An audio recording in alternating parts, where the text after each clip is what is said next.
That's funny. Hello. Hold on. That's too funny. Welcome to Let's Get Into It. I am your host, Sherelle Higgins. Let's Get Into It is a safe space to have real conversations that are meant to uplift, encourage, and let you know you are not the only one dealing with life. Each episode of Let's Get Into It is designed to provide illuminating and thought-provoking information on a variety of topics. In fact, no topic is off limit. If you would like to see a topic discussed, please feel free to make a recommendation.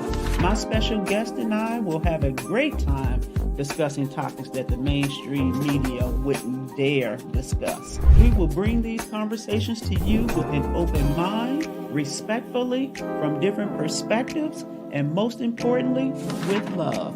Thank you for joining me and my special guest. Now, let's get into it. Well, hello. Let's get into it. It is too funny that Jim and I were already on it, going about to really get into it. And guess what? I forgot to hit the live. So that's why I'm a few minutes late. But we are here, and I am excited about today's show because we are going to talk about the number one and number two questions that we often get. Also, I put a link into the comments to my YouTube page. So if you could click on that link and subscribe to my YouTube page, I would certainly appreciate it. And so today's episode is going to be about the person who has spent the last 40 years with me. Lucky him. And we're going to talk about our journey to retirement. And I will tell you that not only has he spent the last 40 years with me, we grew up together. And when you think about 40 years, think about 40 decades. You know, we were together. I was a teenager when I met him. So this will be my fifth decade with him. But we were together in our 20s and our 30s and our 40s and now in our 50s. And so I will like to bring my special guest, my man, my husband, my babe, to the screen. Welcome, babe. Hello. How's everyone doing tonight?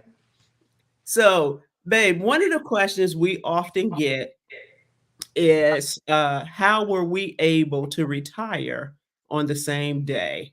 And Mm. so I want to talk a little bit about what that looked like for us and talk about how we have been doing it. And since we retired, quite a few people have asked us or said to us, "Oh, I don't know what I would do if I retired." Mm.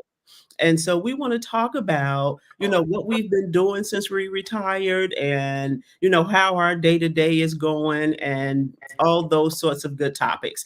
And so, with that being said, since we've been together for 4 decades, we have learned that each of us have a role in this relationship. And I don't cross over into his role, and he doesn't cross over into my role. And so my role is to be the administrator. And babe, what's your role? I'm definitely logistics. Okay, there you go. I'm the administrator and he's logistics. And so with that, those are very clear roles, and we understand how both of those roles are equally as important as the other one. And so we don't try to diminish each other's role, and we don't cross over into each other's role because that wouldn't necessarily work out great. And so as the administrator, one of the things that I'm responsible for in the relationship is I am the financial planner in the relationship. And so with that, I can tell you, and I've said this many of times, that I am so thankful and I feel so blessed that I met a lady 30 something years ago when I first began working for the federal government, who took an interest in me. And she pulled me to the side and said, "I'm going to introduce you to my husband, and he's our family's financial planner, and he's going to tell you what to do with your money." Now, here's the important part. Not only did he tell me what to do with my money, I actually followed the blueprint to a T. I never wavered. Never ever wavered. I never thought that anything else was more important financially than to follow the blueprint. And so I hear that it is unusual for couples to retire on the same day. It's usually because one is older than the other, and yes, he's older than I am, and or one just has to work longer to reach retirement age. And so when I began planning for our retirement, the plan was for him to work 18 months longer than me because, as many of you know, you can't tap into your 401k or your thrift savings plan or whatever, 403bs, all of those retirement accounts, your IRAs, without penalty until you're 59 and a half. And so, by me working for the federal government, I had to be 56 in 4 months. And so he was gonna work 18 months longer than me so that he could be 59 and a half in order to tap into his retirement account without penalty. And so, babe, how did you feel about that initial plan? Well, I was going to do what I had to do anyway. It was still early in my book, 59 compared to 62 or 65. So, hey, it's steam forward ahead. Okay, and I distinctly remember one day he was sitting in that same room he's sitting in right now, and I had crunched some numbers, and when I crunched those numbers, I thought to myself, "Well, if he worked 18 more months, that means that's 18 months I'm gonna have to postpone doing the type of things that I wanna do, during my first year of retirement," because I would often have to hear, "Well, I gotta work. I gotta go to work. I gotta work. I can't take off." And I didn't want that to be a hindrance to really starting not I shouldn't even say start, continuing to live our best life. Right. And so he was sitting in there working, and I walked in there one day and I said to him, "What do you think about us retiring on the same date?" He turned around and he was like, "Okay." He didn't know what the day was. He didn't ask no Right. questions. What day is that? Nothing. Let's do it. Right. And so that date was August 31st, 2022.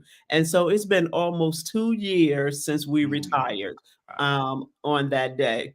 And so one of the things I wanna talk about is with me being the administrator, in the relationship, how important it was for even though he's not the administrator and he don't get involved in that, it was really important for him to support the plan. So, babe, you wanna share how you were able to support the plan?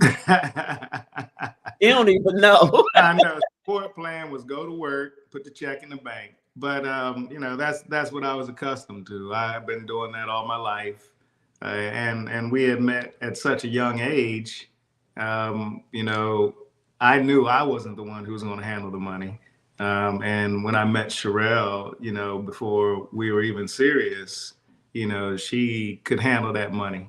What do you mean before we were serious? I've been serious since day one. I mean, serious, like on this financial plan or anything, just life. I was a kid. I was 20 years old. I wasn't serious about life. Well, I've been serious since I was 18. Okay, I met you then. And so, it was it was when I met with and I've often talked about her, my mentor, and her husband took an interest in me, and she introduced me to her husband, and he was their financial planner, and he said, "Here's what I want you to do with your money." And not only did I listen, I followed the script to a T, and I never wavered from the plan, and I never made anything more important than the financial plan, and that included activities for the children, that included vacation time, and one of the strategies that he taught me was early in my career, of course, I thought that we couldn't afford to put the maximum amount into our, 401k plans, and so, He said, start with the minimum amount that they will match you. And so within the government, they match dollar for dollar on the first 3% and then 50 cents on the dollar for the next 2%. So that's up to 5%. And the way he explained it to me was you do not want to leave any free money on the table. And so I started with that 5%, and he said, every time you get a pay raise, may that be a step increase, a cost of living increase, or a promotion, I want you to increase it by 2% until you get to the point where you are at the max. And so, as many people know, if you work in the government, early in your career, if you're on a career ladder, you're going to get a pay raise every year, you're going to get a step increase every year for the first 3 years, and you're going to also get your cost of living increase. And so, really, you had an opportunity to increase it every year by 3%. And he said, if you do it the same pay period in which those things take effect, then you won't even miss the money because you never got the money. And so I was able to do that and also continue to do that until I was able to max out, which means the IRS says there's a certain amount of money that you can put into your IRA account or your 401k, your TSP account, and a maximum amount you can put in every year. And it's you don't pay taxes on that money.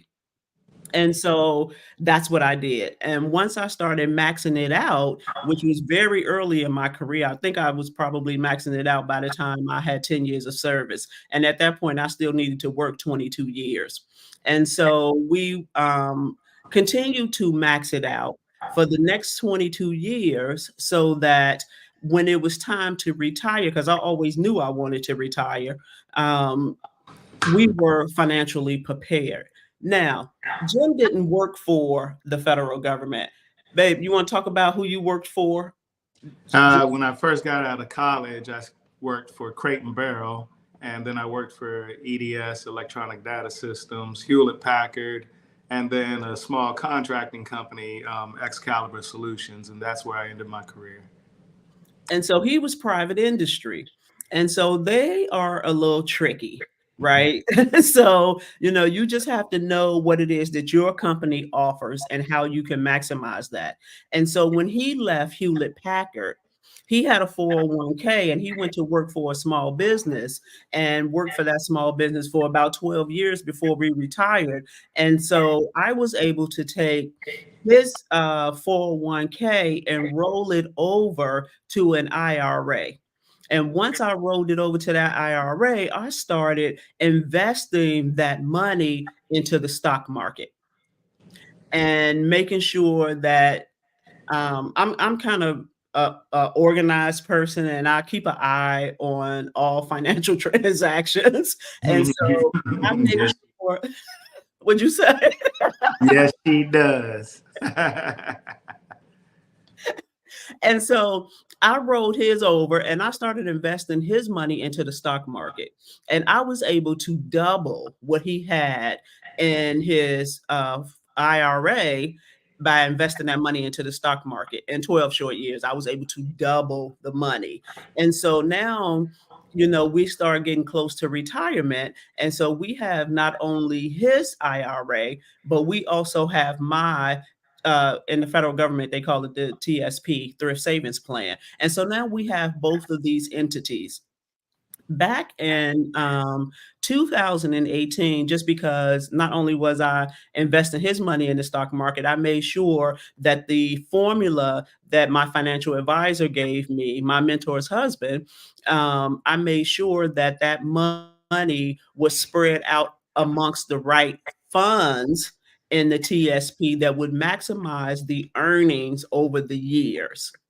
And so I stayed with that strategy. And basically, what he told me was you want to take however old you are and you want to put that in the G fund. And at the time, I was in my early 20s.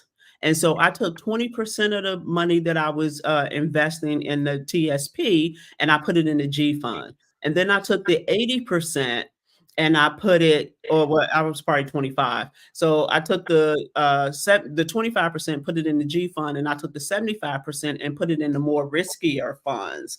And I kept it that way. And then every year, as I got a year older, I would deduct that 1% and put it back in the G fund. So when I was 30, I was putting 30% of my money in the G fund and leaving the other 70% in the other riskier funds. And so that's kind of how I was able to manage us being able to maximize earning money off of our retirement account.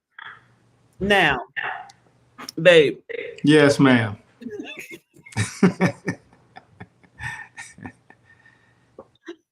you're so silly. Yeah.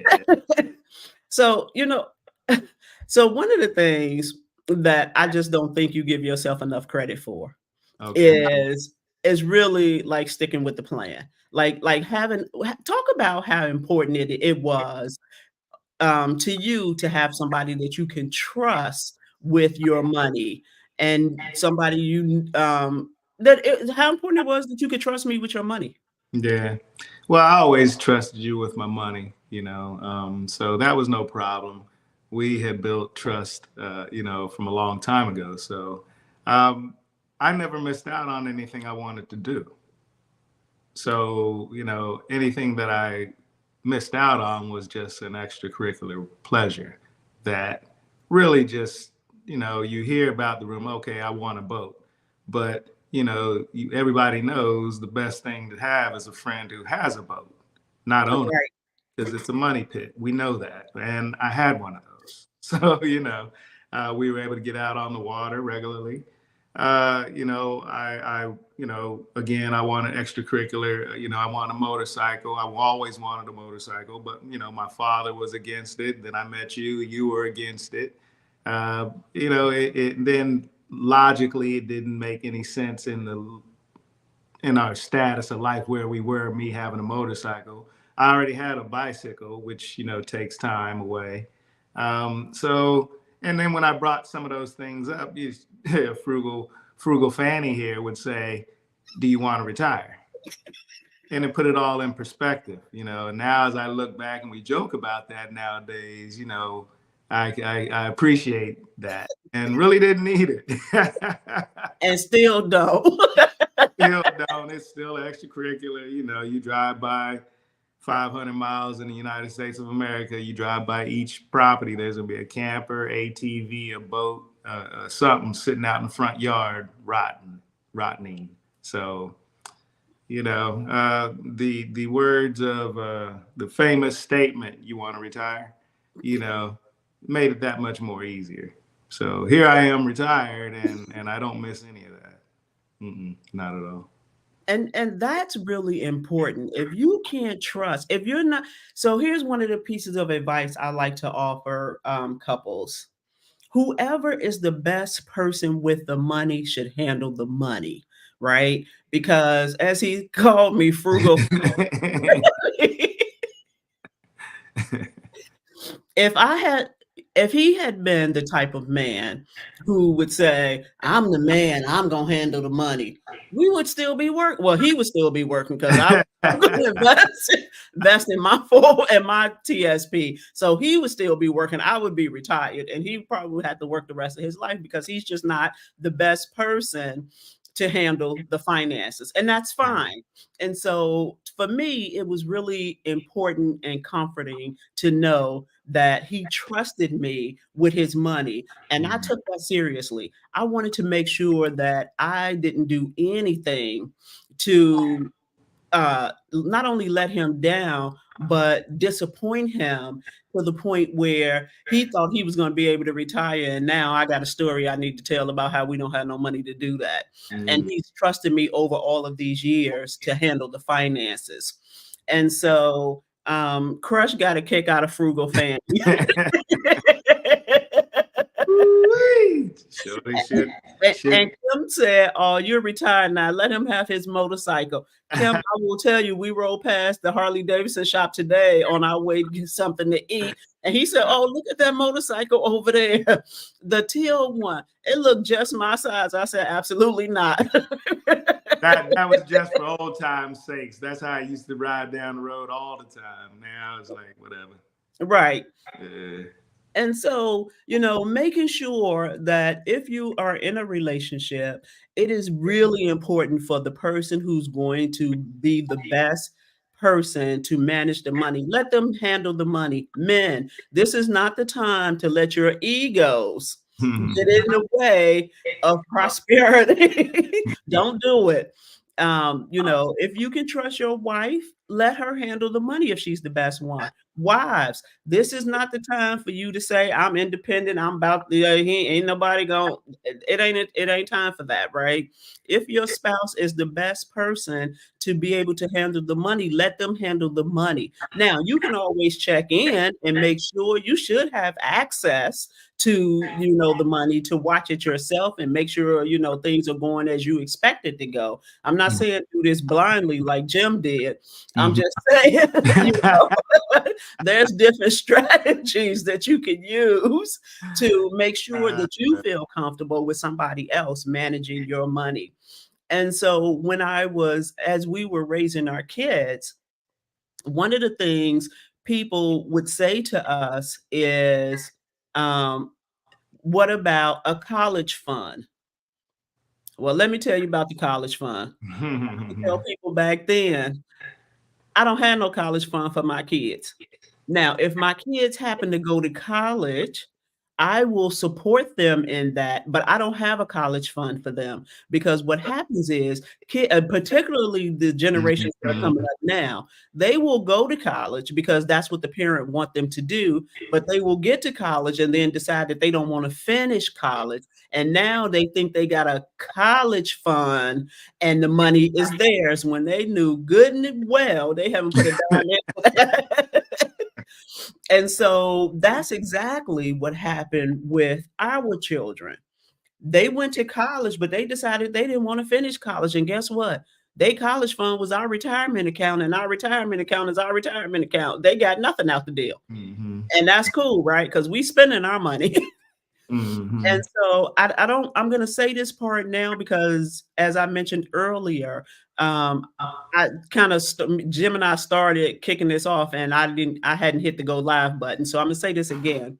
When we went to the Virginia State Founders Day function a couple of weeks ago, a friend of ours came and sat at the table with us. And as we were talking, she said, "Can I ask you all a question?" We were like, "Of course." And she said, "Rumor has it that you all are the couple who hit the lottery in Virginia." So let me just clear up the rumor right now. Babe, did you hit the lottery and I have didn't tell me? not hit the lottery. I have not hit the lottery. I play religiously though. I play regularly, but Would you hit the lottery and not tell me? You know you're not good with managing the money. I don't think that is a possibility, is it? And I, I know you can tell me how many toothpicks hit the ground, right? So I don't know. So no, we did not hit the lottery. That is not the strategy for retirement, hoping that you hit the lottery because you may not never hit the lottery. So you want to make sure that's not part of your retirement plan is to hit the lottery. And so we did not hit the lottery. I wish we hit the lottery. And then maybe I don't probably not. I was gonna say maybe he can get a motorcycle, but I'm not feeling the motorcycles. Mm. They seem dangerous to me. And I'm certainly not getting on no motorcycle. So that would be that. Maybe he could get a boat at that point, but that would depend on how much the maintenance and stuff is. If that's a lot of money, then he won't be able to do that because frugal Fanny over here. Talk about how much does that cost? Absolutely. You always got to ask that question. And Mhm. so as I was talking about how I was managing our different 401ks, one of the things that I wanted to mention is with my no Hurley Jackson, he is not getting the boat. one of the things I wanted to mention is as we began to, as we were well into our plan of saving for retirement, and I was manipulating the numbers based on my age and putting the money where it needed to go to keep a certain portion of the money. The G fund, if you're a federal worker, the G fund is the safe fund, but you won't make any money in the G fund per se, but you won't lose none either. And so, as I was managing all of that, I pay close attention every day to this day to the stock market to make sure that if something is on the horizon, like when the crash happened in 2008, um, I can make the appropriate adjustments. And so my financial advisor was still living back when that happened, and he told me, he said, "Don't touch your money." He said, "Yes, you're going to lose some money in this process." He said, "But you're going to not only make up that money, you're going to surpass that amount. So just sit tight, don't panic." And so that's what I did. However, when I was probably a couple years out from retirement, the stock market started getting kind of shaky. And so, under the last administration, I made a lot of money under that. And so, as the stock market started to get a little bit shaky, I took all of my money out of all of the risky funds and put it in the G fund because I knew that I was going to be retiring in a couple of years. And so, I needed to have access to all of my money, not just some of my money. And so back in 2018, I remember on my sister and I show, Sisters in Company, talking about it. I distinctly remember make, making an announcement. And babe, do you remember what that announcement was? Mm-mm. Of course not, because it's not logistics, so he don't remember. So back in 2018, we had saved so much money, we became millionaires. And so that was very, very important. That was one of my goals. I knew that in order to retire in this economy, in this area where we live, where the cost of living is high, that it was going to be important for us to at least have, at a minimum, $1 million saved up. Now, let's put that in perspective. The $1 million was all tax-free money. So what happens when you retire? You got to pay taxes on that money. Every time you pull some of that money out, you got to pay taxes on that money. And so while we were working, there was a lot of things we wanted to do that we just kept pushing off and just didn't do it. So for example, once we retired, we had some renovations done to our house, and we were able to pay cash for that. But Uncle Sam got his chunk of that money too. And yes, we ended up paying a lot of money in taxes, but we had the money to pay in taxes. And so so one of the pieces of advice I want to give people is, if you are thinking about retirement and you do not have a Roth account, please open a Roth account and start putting money in that Roth account, because the money that go in the Roth account is money that has already been taxed. And once you retire and you start pulling that money out, you don't then have to pay taxes on it again. So I will pass that on to you. The other thing I want to pass on to you, if you're thinking about retiring, is think about really what do you want to do that first year?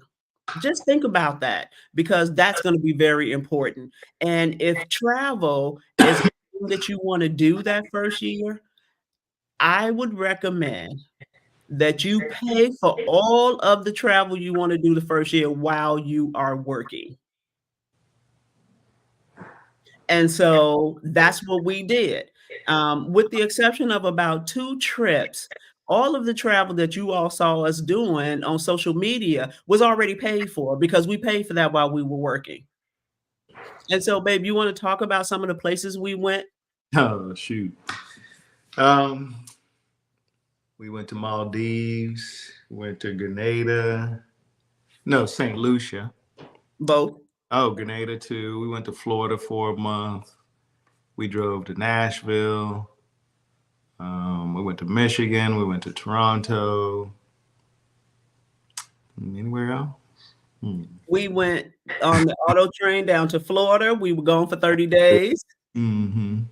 And so all of that was paid for before we retired. So the next year, all we had to do was pay to renovate our house. And so you want to kind of think about different strategies of what you want to do when you retire. And so we were able, well, he just kind of went along. I would say, we leave on Thursday. Just pack your stuff. We going somewhere warm. You're gonna need a swimming suit. Hurley said, "Can y'all adopt me?"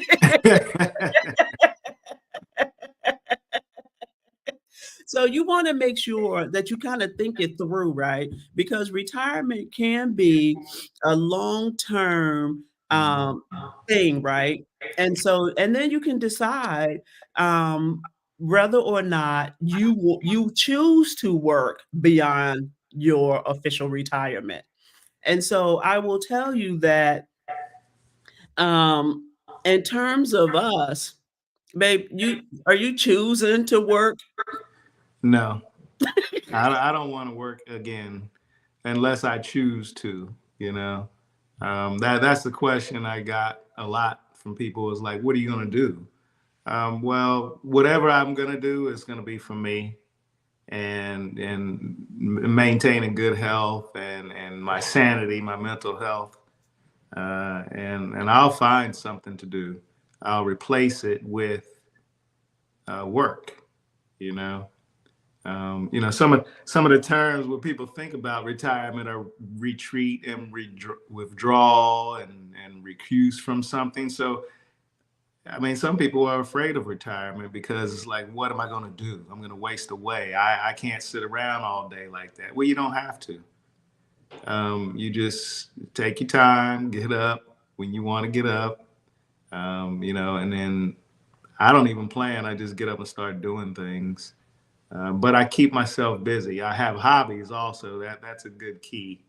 I like to bicycle. For those of you who know me, one of the best things that happened going into retirement is the last company that I worked with. They added to my joy of retirement by giving me a gift. The gift led me into retirement, and my gift sleeps in the house with me like man's best friend. You know, and then that was a new bicycle, and my old boss allowed me to pick it out. So I have cycling to look forward to. That's and snowboarding. Those are the things I like to do. As long as I can get up and get a walk in, get a nice bike ride in, I'm good. That's anything to the pursuit of happiness and retirement. Joyful life. Um, yeah. So Lakeisha asked, how did you determine your choose to work while you were winding down in your career? So Lakeisha, I will tell you this. I had job offers before I even retired. For people who knew I was retiring, people were trying to get me to work. And I actually had agreed to do some work for somebody. We retired August 31st, and I was supposed to start like in October. And when the time came, I decided, I said, I haven't been away from the workplace long enough. I need the first year to myself. And I don't want to be committed to anything. I don't want to be on the hook to do anything. I don't want to have to think about anything I don't want to think about. And so I ultimately turned down the opportunity. And so after being off for a year, I was then approached by a different company and asked to do some training. And so I thoroughly enjoy doing training, and it's one of my gifts. And so I don't mind doing it. However, I have a lot of rules that people must adhere to, or else I just say no. So here are my rules. Number one, it has to be virtual. I'm not going outside commuting in no traffic. That's out of the question. Number two, it has to be worth my time. right? My time is very valuable. I value the time that I spend sitting on the couch looking at YouTube. And so it has to be worth my time. Number 3, when you retire from the federal government, because you're under FERS and you're not eligible to collect Social Security, you get something from OPM called a Social Security supplement. And with that Social Security supplement, there's a earnings limit on it. So you can't go over a certain amount of earnings for otherwise they start reducing the amount of your supplement. And so I have to look at how much is this opportunity going to pay me and think about it in terms of what I intend to do over the entire year. Because what I'm not doing is giving up my supplement unless it's worth it, right? And so Mhm. let's say the earnings limit is $20,000. I'm not going to give up my part of my supplement for $21,000 because I earned an extra $21,000. I might as well make 19,000 and keep my supplement. And so, however, if it's somebody offering me over a year's time $100,000, yeah, I'll give them the $20,000 because I'm Mhm. still netting 80, right? And so I have to do the earnings test on it. Also, it has to be something that I want to do, something that I feel passionate about, something I feel like I'm giving my best talent to. And so if it doesn't meet that, I can't do it. They have to whatever it is that they want me to do, it has to work around my travel schedule because I'm not giving up my travel schedule to do no work because I don't have to work. I only want to work occasionally. And so last year I was able to work, do some classes, and it was all fine and well, but I just, they were able and willing to work around all of my stipulations. And so as you start to think about retiring, think about what it is that you really want to do. Where's your passion? This is your opportunity to do something that you're passionate about.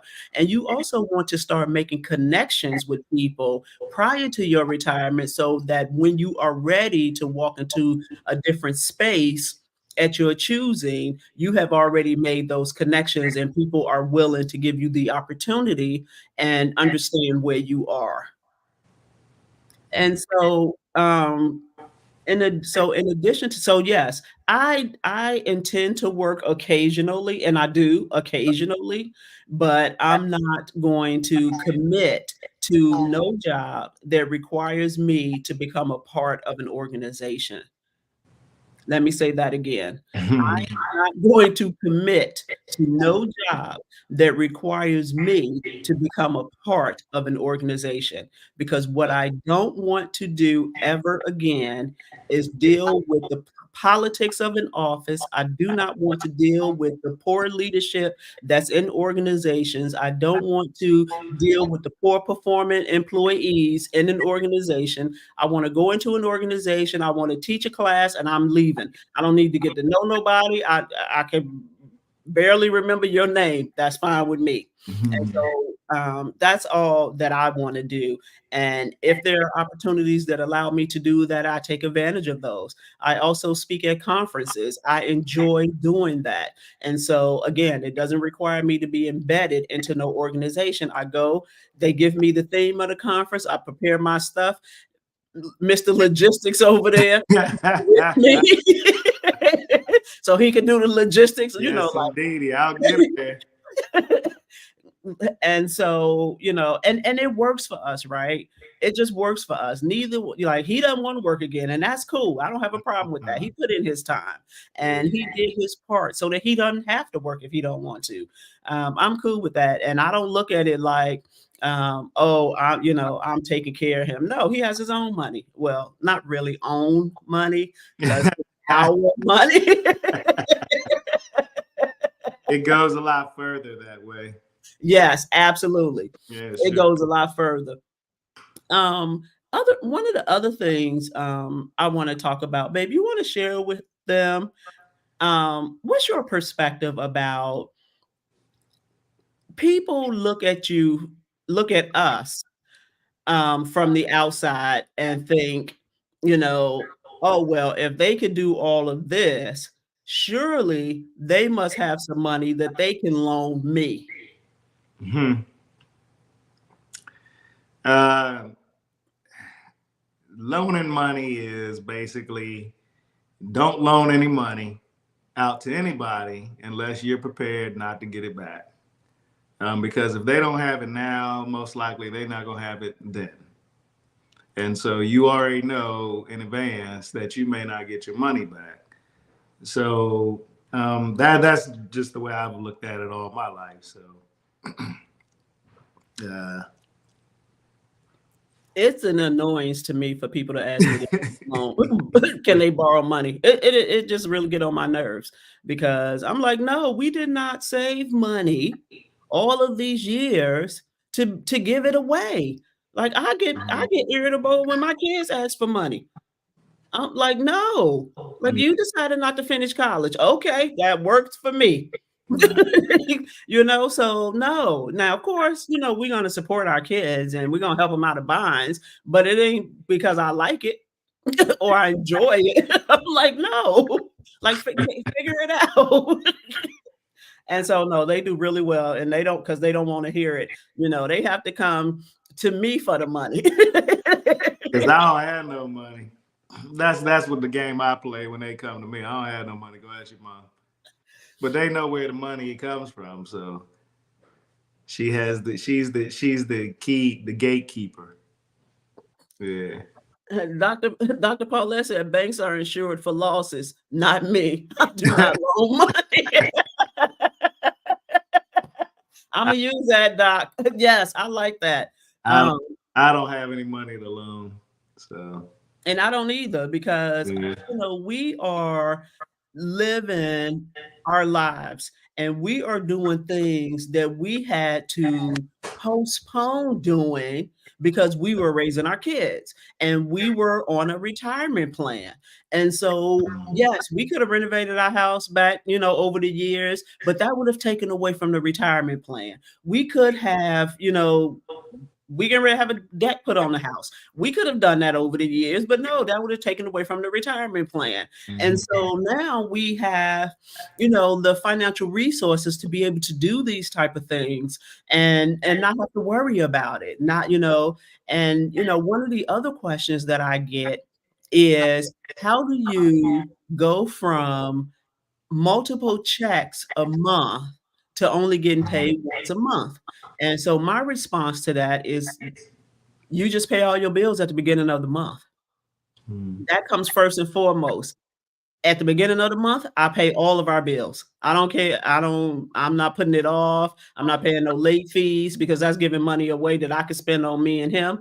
No, I'm not doing that. And so we just pay all of our bills at the beginning of the month, and then we just got to make it work for the remainder of the month.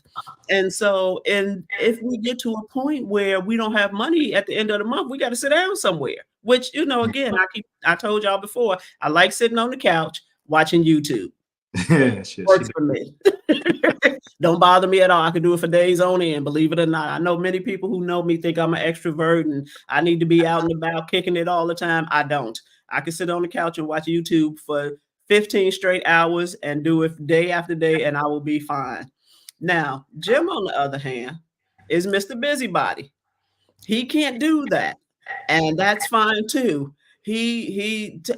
What else you do every day? He don't even know what you do every day. I just get up and my problem is I think I can multitask and do multiple things at the same time. So even if I'm like carrying something through the house, I can spot something that's out of place and try to adjust that while I'm carrying something in another direction. And so I have to be busy or, you'll get bored. Man, I don't want to be bored. So I just keep busy. That's all. So Stuff I around the house, Go ahead. so I call it bumping around. He be bumping around all day. and I then call I call it putzing around. I putz oh, around. and so and one of the things I know, to make sure that we keep peace in the house, I know that if I get 2 good days on the couch with YouTube, On that third day, I know I got to go outside with him. I got to bump around with him on that third day because Mr. Do You Want is gonna show up.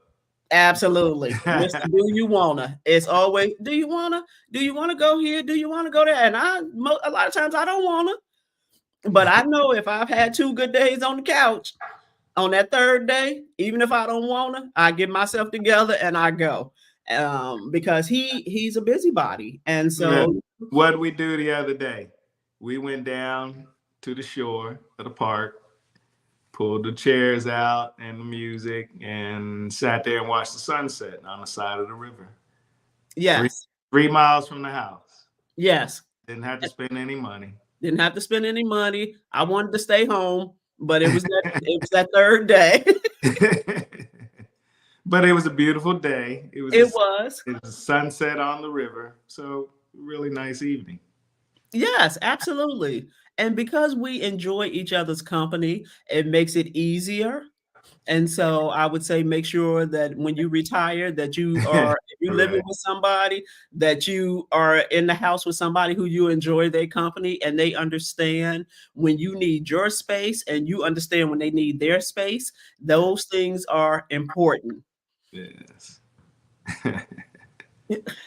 I just say yes. That's definitely yeah. Sometimes I just walk by and I'll be like, yeah, I'll be in the basement, and then we won't see each other for hours And I until. say, okay.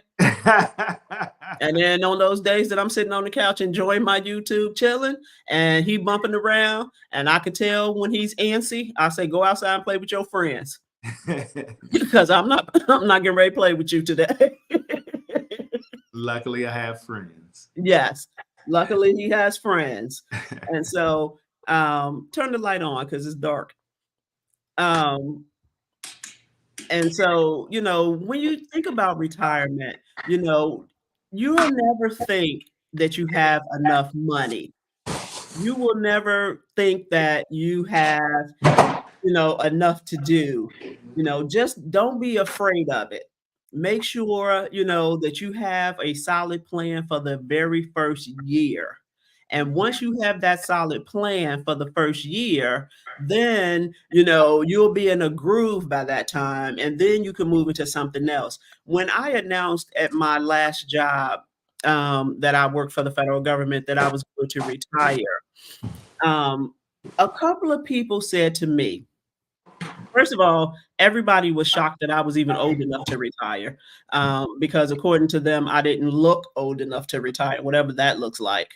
And so the other thing is a couple people said to me, "How are you able to afford to retire with the stock market doing what it's doing?"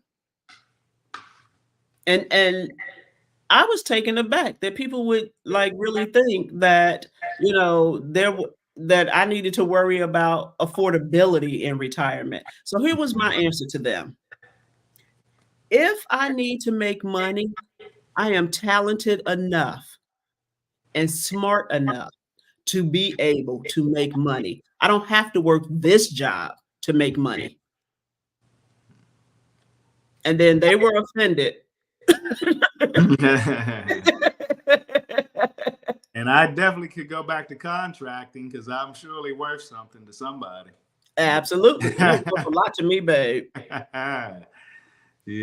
So it's all good. And so, just make sure, if you are thinking about retirement, and you have questions, let me be clear, I am not a financial advisor, but I am willing to share what I did for my family with you. I don't have no secrets. One of the things I was talking to somebody about the other day is that people, particularly in the African American community, we don't share and we don't talk about money because it's I got mine, good luck with getting yours, right? And so I'm willing to talk about money, right? I'm willing to give it all to you for free because, I've already done my thing and I'm gonna continue to do my thing. And so I'm willing to share the information that I know with anyone. Also, another piece of advice I want to give people is if you wherever you work, and whatever type of retirement account you have, when you retire, do not take all your money out your retirement account. Do not take all your money out your retirement account.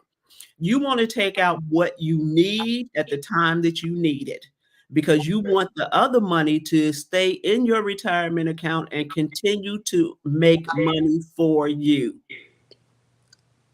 So do not take all your money out of your retirement account. And if you think about it, the bigger the amount that you take out, the more taxes you have to pay on it. So if you take out, let's say you take out $40,000, depending on where you live, you got to pay your federal taxes, you got to pay your state taxes, right? And so that needs to come off the top. If you take out $100,000, that's just that much more money that you're going to have to pay in taxes for that larger amount. So keep in mind that when you taking money out, you want to do it in such a way that you can forecast for the remainder of the year with your total amount that you may have to take out for that entire year, and think about the tax implications for it. And if you have properly saved your money, you will have the money to pay the taxes on that money that you took out. And so, you can never give Uncle Sam enough. He never satisfied. And so even if you pay the taxes off the top, at the end of the year when you file your taxes, because they have made the tax system such that our houses don't count as much anymore, the kids ain't worth nothing anymore. The HELOC loans, you can only write off the interest now. That's the home equity line of credit loans. So, you got to really, talk to a financial advisor. And when I retired and I talked to the lady who took an interest in me over 30 years ago and gave me all this good information, when I got ready to retire, I had a conversation with her. And what she said to me was, you need to get a financial advisor. Like you needed one, huh? And I did. I definitely did. Yeah. But I'm still very much active in what goes on with the account. I keep my eye on the account because I don't want no foolishness. If a dime come up missing, I'm gonna know the next day. So you got about 24 hours to put my dime back, because otherwise I'm gonna be asking you what happened to my dime. Yes, she will. So don't just turn your money over to a financial advisor and plan not to be involved with it. Keep your eye on your money. You hear stars talk all the time about how they had these people managing their money and they stole their money. Don't give people the opportunity to do that. Just make sure what's going on with your money, and keep your eye on it.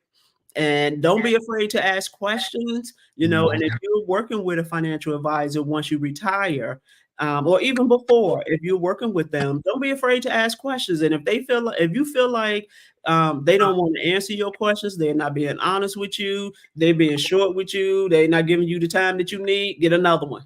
Mm-hmm. Get another one.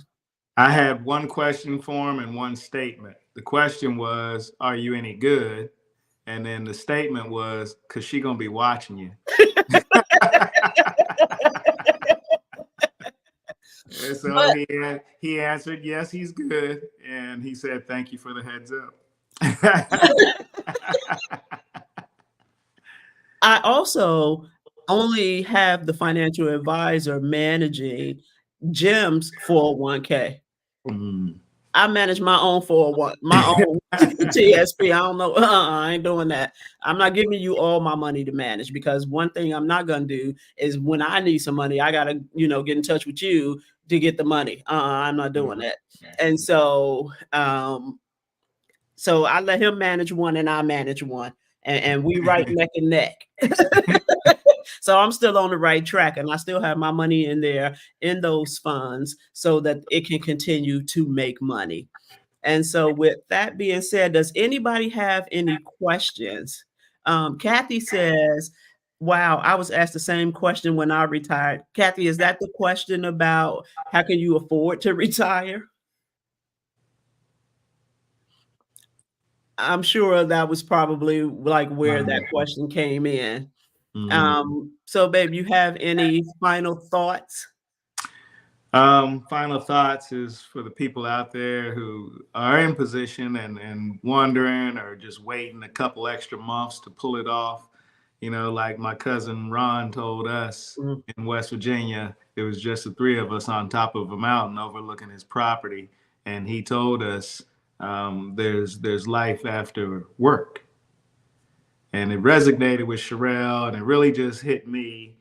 And we started like zeroing in and narrowing down the time and looking forward to it. And then August 31st came, and it's been a whirlwind ever since. And I couldn't think of anything better to do. There There- is life after yeah, work. life after work. And also, oh, I was getting ready to say something now and then had a senior moment. Um, I was gonna pick up on what you said. We can sit around and we can say, "Well, I'm gonna wait till I pay off my car. I'm Mhm. gonna wait till I pay off the house. I'm gonna wait till I do this. I'm gonna wait till the kids graduate. I'm gonna wait." And then guess what happens? We die and we never get to retire. And somebody else called children, if we have them, or family members, if we have them, then get all of our money to mismanage and spend however they so choose that they did not earn or work for or can really appreciate. So don't wait until you do this or wait until all the stars are lined up. The stars will be lined up and they will stay lined up. And I just hope that each person get an opportunity to retire and just see what life is like without having to work, because it is a beautiful thing. So let me just say this one thing. Retirement, the definition in the word retirement is the withdrawal of one's position or occupation or from one's active working life. And then it says many people choose to retire when they are elderly or incapable of doing their job due to health reasons. Mm, yes. Does that sound like retirement to you when you're incapable of doing your job because of health reasons? Didn't want that to be me. You know, Right. didn't want. That's an important point. Thank you for bringing that up. Yeah, Yeah, you definitely don't want to wait until you can't even enjoy it because you have some type of health condition that won't allow you to enjoy it. right. Do it while you're young enough to enjoy it and can appreciate it, and just know that it'll work out. Ira said, "No regrets on my retirement. I love it along with my job, spending time with my grandson." That's right. So, and that's what it's about. Most of us have been working since we were teenagers Right. and have worked over 40 years. And so I will leave you all with this question before I go into my what the hell segment. Mhm. I will leave you with this question. Do you want to retire, and what does that look like for you? Write it down, Hey. make it plain, and read it often. Thank you, babe, for All coming right. on. I appreciate you as always, and I will see you shortly. All right. Bye. So I am going to go next into my what the hell segment because I have asked myself this week, what the hell, multiple times. And I have asked myself, what the hell? How in the hell could a self proclaimed multi-billionaire not be able to pay a $500 million fine? What the hell? Has he been pulling our leg all of these years? He's supposed to be the great businessman. He wrote the book, The Art of the Deal. You mean to tell me that the man who is known for the art of the deal couldn't make a deal to get a $500 million? What the hell? He has these properties in New York, and I know they are worth over a $500 million. Got 40 Wall Street, got Trump Tower, got Bedminster, got all of these places, and he could not get someone, anybody, to give him a $500 million or make up the difference. Maybe he only got $200 million. Maybe he couldn't find nobody to help supplement what it was that he needed to pay to satisfy this judgment, to appeal this judgment. So yes, I was asking myself, what the hell? Like, are we being hoodwinked and bamboozled? Absolutely, we are. And this is the person who is supposed to be This brilliant businessman who had filed bankruptcy multiple times. And now he's asking us yet again to let him run this country. What the hell are we going to do come November? Are we going to sit back and let him win and then complain when everything that happens after that is the detriment to not only ourselves, our families, our kids, and our neighbors? Is that what we're going to do? Are we going to continue to post on social media and just ask our people that follow us on social media, what the hell is he talking about? Or are we going to get to those polls, take everybody we know to the polls, and make sure that they vote blue straight down the ballot? Because I am tired of asking myself, what the hell when it comes to politics? And with that, I want to say thank you all for joining me. And I look forward to you all joining me again. My next show will be on April the 4th. It is going to be a powerhouse show. And so I say stay tuned. And don't forget to click on the link in the comments and subscribe to my YouTube page. Have a great night.